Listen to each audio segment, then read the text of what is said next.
আপনার আব্বা মারা গেলেন, তখন আপনার তো আরও বেশি, ধরেন আপনার আম্মা আছেন, তখনই তো আরও বেশি আপনার হয়তো বা স্বাভাবিক ছিল আপনি দেশে থাকবেন। আপনি সেই সময় আপনি বিদেশে গেলেন, আবার যখন আপনি মানে এত কষ্ট করার পরে আপনি আপনি 2005-এ গেছেন, আপনার পিআর হয়েছে কত সালে আনুমানিক? পিআর হয়েছে 2009। 2009, 4 বছর পরে পিআর হয়েছে। তাহলে আপনি অ্যাপ্লাই করলে সিটিজেনশিপ হয়ে যেত আর কি। সো সেই জায়গাটা থেকে যেই সময় মানুষজন চিন্তা করে আচ্ছা 14 বছর যেহেতু কাটাইছি সবাইকে নিয়ে এখানেই থাকি, সেই সময় আপনি ব্যাক করলেন, মানে এটাকে যে আপনি একটু এক্সপ্লেন করেন কে, মানে বাস্তবতাটা কি ছিল? হ্যাঁ, বাস্তবতা আসলে আমরা মানুষ চিন্তা করে এক আর নিয়তি সিদ্ধান্ত নেয় আরেক। সো কোনো কিছুই আসলে আপনি মানে খাতায় লিখে বা আপনার মাথায় সেট করে এটা হয় না। তো আমার উদ্দেশ্য ছিল যে ওখানেই সেটেল হব, অ্যাটলিস্ট পাসপোর্টটা নিব। তবে আমার কিছু পারিবারিক কারণে আমার এটা আমি বলতে চাচ্ছি না আপাতত। তো সেই সিদ্ধান্ত আমি মানে সেই জন্য আমার পাসপোর্টটা নেওয়া হয়নি। তো আমি যে সময় গিয়েছিলাম ওই সময় আসলেই আমাদের কোনো ব্যাকআপ ছিল না, যেহেতু আমার বাবা মারা গেলেন এবং আমাদের ব্যাংক আমাদের নামে মামলা করে দিল। তো সেই মুহূর্তে আমরা একটা জমি বিক্রি করে সেই মামলাটা শোধ করি। তো যাই হোক, প্রাথমিক বিপদটা আমরা সামাল দিই। এবং আমার ইমিডিয়েট ছোট যে মেজো ভাই, সে আসলে এখানে পড়াশোনা করছিল এবং সে এখানে আমরা দুই ভাই মিলে আমরা ডেভেলপার কোম্পানিটা ক্রিয়েট করি। যেহেতু আমাদের বাবা আমাদের জন্য কিছু জমি রেখে গিয়েছিলেন, তো আমরা সেই জমিটাকে ডেভেলপ করি। আমরা ফ্ল্যাট যেভাবে সেল করে 2008 থেকে আমরা এই ব্যবসাটা শুরু করি। আমি ওখান থেকে আমার ছোটো ভাইকে সাপোর্ট দিই এবং সে এখানে ফিজিক্যালি ব্যবসাটাকে দাঁড় করায়। তো আমরা ওই যে 2004 থেকে 2008 একটা স্ট্রাগল করেছিলাম এবং থ্যাঙ্কস টু আল্লাহ বা থ্যাঙ্কস টু নিয়তি যাই বলি, আমাদের ওই স্ট্রাগল পিরিয়ডের পরে আল্লাহর রহমতে আমরা আর পিছু ফিরে তাকাতে হয়নি। কারণ যেহেতু আমরা জীবন দেখেছি এরপরে, তো আমরা মানে সিদ্ধান্ত নেই যে আমাদের যা আছে, আমাদের যা জমি আছে, গ্রামে আছে বা ঢাকা শহরে আছে, এগুলোকে আমরা ইউটিলাইজ করি এবং এগুলোকে ধরে রাখার চেষ্টা করি। তো এটা আমাদের একটা ব্যাকআপ ছিল যে আমার বাবা কিছু না কিছু রেখে গেছেন। তো তারপরও আমি বলবো যে আমরা যেহেতু আমাদের শিক্ষা আছে বা আমাদের ডিগ্রি আছে, আমাদের কোনো জমি বা কিছুর প্রয়োজন না হলেও আমরা নিজের পায়ে নিজে দাঁড়াতে পারবো, এতটুকু আত্মবিশ্বাস আমার আছে। না, ডেফিনেটলি অস্ট্রেলিয়াতে তো আপনি ইনশাল্লাহ আল্লাহ চাই তো অবশ্যই পারবেন সেটা। তো সেই জায়গাটা থেকে ভাইয়া, আপনি যখন অস্ট্রেলিয়াতে যখন লাস্ট ছিলেন, আপনি কোন ধরনের প্রফেশনে ছিলেন? মানে আমি বলছি 2015 পরবর্তী সময়। আচ্ছা, আমি ওখানে লাস্ট ছিলাম, আমি অ্যাজ এ প্রফেশন ডিগ্রিতে আমি অ্যাকাউন্টেন্ট। তো আমি একটা অ্যাকাউন্টিং ফার্মে বেশ কিছুদিন জব করি, ফুল টাইম জব করি। তারপর আমি নিজের বিজনেস সেট আপ করি, সেটা হচ্ছে আপনার একটা কার রেন্টাল কোম্পানি। আমি বেশ কিছু গাড়ি রেন্ট দিতাম উবার ড্রাইভারদেরকে, পাশাপাশি আমি পার্ট টাইম উবারও চালাতাম। তো সেটা আমাকে আসলে সেই প্রফেশনটা আমাকে অনেক সাহায্য করেছে নতুন নতুন মানুষের সাথে মেশার জন্য। কোনো দিন আমি মিশেছি লয়ারের সাথে, কোনো দিন আমি মিশেছি একজন ক্লিনারের সাথে। তো এইভাবে বিভিন্ন পেশার মানুষের সাথে মিশে আমার বেশ ভালো একটা অভিজ্ঞতা হয়েছে এবং আমার ব্যবসাটাও বেশ ভালোই যাচ্ছিল। তো আমি মনে করি যে বিদেশে যাইলেই যে আপনাকে অড জব করতে হবে এমন না। There are so many opportunities, so many ways, so you can মানে ভালো স্মার্টলি আপনি ব্যবসা করতে পারেন। আর আমরা যারা বেসিক্যালি বাংলাদেশ থেকে যাই, আমাদের মাইন্ডসেটটা থেকে আমরা জব করব।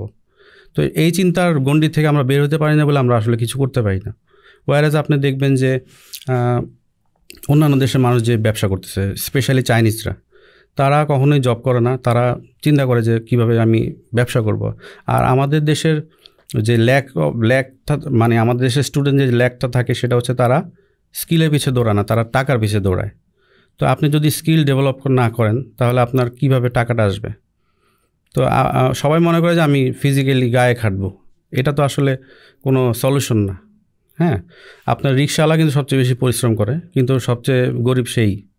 সো আপনাকে কাজ করতে হলে অ্যাজ এ এন্টারপ্রেনার হিসাবে আপনাকে মাইন্ডসেটটা করতে হবে এবং সেভাবে আপনাকে স্কিল ডেভেলপ করতে হবে, দেন মানি উইল অটোমেটিকলি কাম।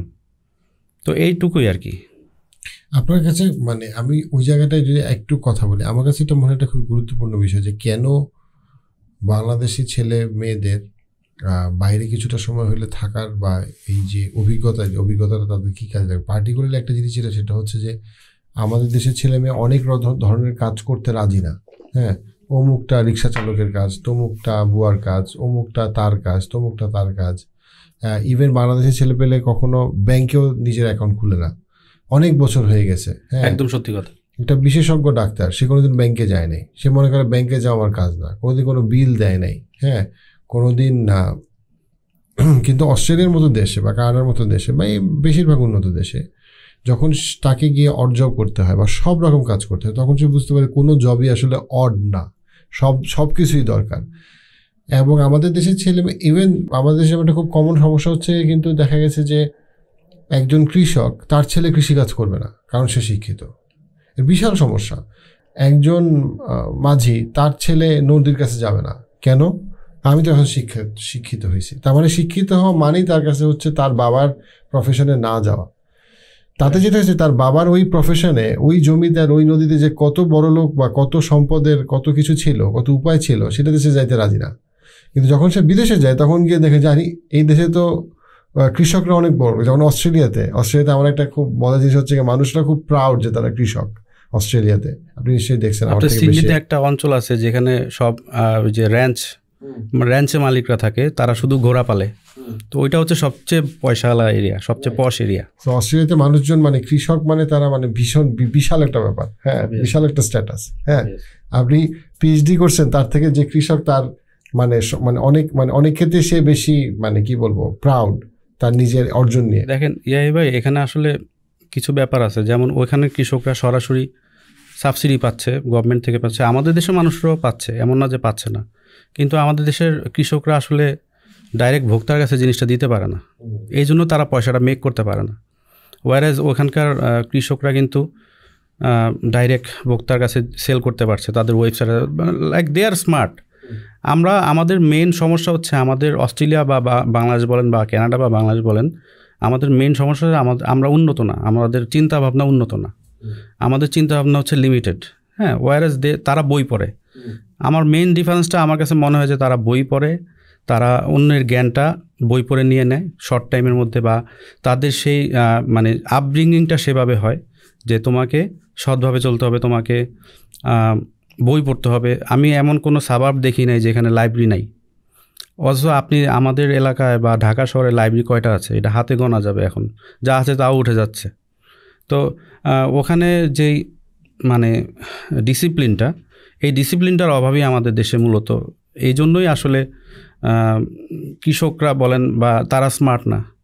ওয়ারেজ আমি যখন বাংলাদেশে এসে কৃষিকাজ শুরু করছি, তো আমরা স্মার্টলি তো আমরা প্রোডাকশনে যাচ্ছি আমরা, এবং আমাদের ডাইরেক্ট আমরা সেলারের কাছে তুলে দিতে পারছি। আমাদের একটা হোয়াটসঅ্যাপ মার্কেট প্লেস আছে। তো you have to think smart, not like you have to work hard. আমি যদি আমার কাছে মনে হয় যে এই যে মনে করেন যে মানে আপনি বললেন যে কৃষকরা কেন ডাইরেক্টলি মানুষের কাছে পৌঁছাইতে পারে না, কারণটা আমার কাছে একটা বড় জিনিস যেটা মনে হয় সেটা হচ্ছে কি যে আপনার মতো মেধাবী মানুষরা যখন কৃষিকাজে যাবে তখন এই জিনিসটা হবে। আপনি যেখানে মানব সম্পদ ইনভেস্ট করবেন যেই কোয়ালিটির, সেখানে ওই রেজাল্ট পাবেন। সো অস্ট্রেলিয়াতে ধরেন ট্যালেন্টেড মানুষজন কৃষিকাজে গেছে বলে আগেই ওদের এই বিপ্লবটা আসছে। আর আমাদের দেশে যারা কৃষিকাজে যায় তারা হচ্ছে কি যখন সে কিচ্ছু করতে পারে নাই অন্য কিছু, তখন সে গেছে। এবং একটা কৃষক তার ছেলেকে কৃষিতে আনতে চায় না। এক্স্যাক্টলি। সো সেই জন্য ওইখানে ওই ইনোভেশনটা বা ওই মানে thinking out of the box ওই বিষয়গুলো আসেই না। অস্ট্রেলিয়াও কিন্তু একটা প্রসেসের মধ্যে অস্ট্রেলিয়া হয়েছে, কারণ তাদের ওইখানে একসময় কিন্তু ব্রিটিশরা যারা চোর ডাকাত ছিল তাদেরকে ওই দেশে পাঠানো হইতো। তো তারা তো ওইখান থেকে সভ্য হয়ে এখন তারা ভালো মানে উন্নত মানুষ হয়েছে। তো আমরাও এমন না যে বাংলাদেশের মানুষের ইতিহাস অনেক পুরানো, এমন না যে নতুন। হ্যাঁ, আমাদেরও সুযোগ আছে, বাট আমাদের আসলে অনিয়ম, ইনডিসিপ্লিন এগুলো একটু বেশি। তো এগুলো থেকে আমাদের মানে চিন্তা ভাবনা বের হয়ে আসতে হবে।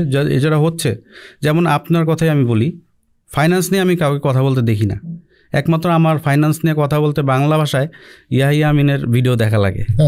হ্যাঁ, না সত্যি কথা, কারণ ফাইন্যান্সের লোক না, হ্যাঁ, কিন্তু আপনার সবচেয়ে বেশি আমার ভালো লাগে ফাইন্যান্সের ভিডিওগুলো। আপনি যদিও সাইকোলজিস্ট, আপনার পেশা সাইকোলজি নিয়ে, তবু আপনার ফাইন্যান্স নিয়ে এগুলো আমি সবচেয়ে বেশি পছন্দ করি এবং আমি দেখি। আমি একটা ক্লাসও ইনফ্যাক্ট নিতে চাইছিলাম, কিন্তু ওই ক্লাসটা মনে আর করা হয়নি, আপনারা হয়তো করেন নেই।